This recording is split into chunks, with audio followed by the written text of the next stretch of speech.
नमस्कार, स्वागत है आपका। आपके साथ मैं हूं सुमेरा खान और मेरे साथ एक खास मेहमान जुड़ रहे हैं। कावड़ यात्रा शुरू होने वाली है उत्तर प्रदेश में और ये कावड़ यात्रा शुरू होने से पहले मुजफ्फरनगर में एक फरमान जारी किया गया जिसमें कहा गया कि कावड़ रूट पर पड़ने वाली दुकानों, ढाबों, ठेलों पर ये साफ तौर पर लिखा जाए कि ये दुकान किसकी है और यहाँ पर काम करने वाले लोग कौन कौन हैं, उनका नाम साफ तौर पर लिखा जाना चाहिए। इसका विरोध हुआ, विपक्ष द्वारा भी, कुछ सरकार के सहयोगी संगठन भी इसका विरोध कर रहे हैं, कुछ सहयोगी पार्टियां भी इसका विरोध कर रही हैं। इसके बाद अब सरकार की तरफ से, उत्तर प्रदेश सरकार की तरफ से इसे पूरे प्रदेश में लागू कर दिया गया है। पूरे रूट पर, जो कावड़ का रूट है पूरे प्रदेश में, उस पर यह फरमान लागू होगा। हमारे साथ इसी पर बात करने के लिए AIMIM अध्यक्ष असदुद्दीन ओवैसी साहब जुड़ गए हैं, जिन्होंने इसका शुरुआत से ही विरोध किया है। असदुद्दीन ओवैसी साहब, बहुत स्वागत है आपका TV9 भारतवर्ष पर। आपने इसका विरोध किया, इस फैसले का, इस फरमान का, और आपने ये कहा था कि इसको मैं चैलेंज करता हूं कि पूरे इसको रिटन आदेश जारी कर दिया जाए सरकार की तरफ से। न सिर्फ कि इस आदेश को इस पूरे इलाके पर लागू रहेगा, पूरे कावड़ रूट पर लागू रहेगा। अब ये भी फैसला ले लिया गया है, तो पीछे नहीं हटे हैं बल्कि और इसको बढ़ा दिया है। आपको क्या लगता है ऐसा क्यों किया गया विरोध के बावजूद? देखिए, ये बीजेपी की एक अपीजमेंट की पॉलिसी है। बीजेपी की ये साफ ये बता रहा है कि बीजेपी डिस्क्रिमिनेशन करना चाहती है और बीजेपी ये बताना चाह रही है कि जिस तरह 1930 में हिटलर के जमाने में उस वक्त के यहूदियों से कहा गया था कि अपने हाथ पर आप स्टार ऑफ डेविड बांध लीजिए, जिसको वुडन बाइकॉट बाद में हुआ, फिर क्रिस्टाल मूवमेंट हुआ। ये सरासर संविधान के आर्टिकल 17 का वायलेशन है जो अनटचेबिलिटी की बात करता है, राइट टू लाइफ का वायलेशन है, और आर्टिकल 19 लाइवलीहुड को आप मुतासर कर रहे हैं। भाई, आप क्यों बताना चाह रहे हैं कि बंडी पर आम बेचने वाला फैज है या किशन है? आप क्यों ये बताना चाह रहे हैं कि ढाबे पर जिसकी दुकान है वो मुसलमान की, हिंदू की है?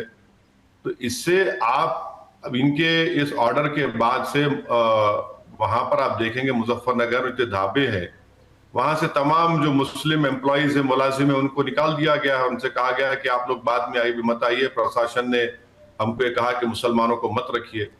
तो ये संविधान के पूरा फंडामेंटल राइट्स के खिलाफ ये काम कर रहे हैं, डिस्क्रिमिनेशन है और नफरत की मिसाल है ये।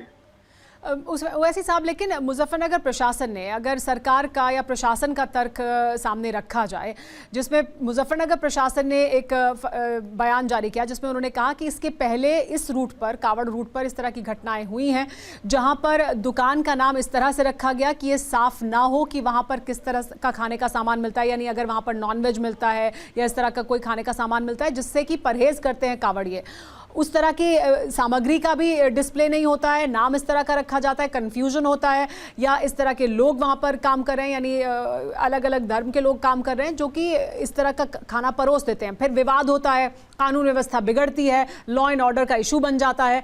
तो क्यों ना इस बात का ध्यान रखा जाए और सम्मान किया जाए कावड़ियों की धार्मिक आस्था का और उनके खाने की प्रेफरेंस, खास तौर पर इस सीजन में, इस मौसम में जो है उसका ध्यान रखा जाए।